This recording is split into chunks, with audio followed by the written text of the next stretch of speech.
சிவனையும் முருகனையும் நம்பணும். இது முருகனுடைய யுகம். இந்த யுகம் நீங்க முருகனை சாதாரணமா இடப்பட முடியாது. சிவனை விட ஒரு மடங்கு உயர்த்தி என் அப்பன் கந்தன் முருகன் சுப்பிரமணியன். இவனை விட அவன் வீரியம் ஜாஸ்தி. அவன் நெருப்பிலேயே பிறந்தவன். இவன் எங்க பிறந்தான்னு தெரியாது. இவன் அனாத.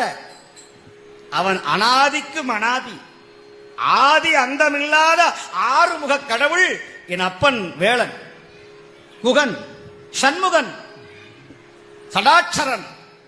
அவன் திருவடிய ஒரு தடவை முருகா அப்படின்னு சொன்னா போதும். குகான்னு மயில் கத்தும். குகா குகான்னு தான் கத்தும் மயில். மயில் அகவத கேட்டீங்கன்னா குகா குகான்னு சொல்லும். சுப்பிரமணியா, கந்தா, கடம்பா, கந்தனையே சொந்தமென எண்ணி விட்டால் சந்ததமும் முந்தனருள் கூடி வருமே.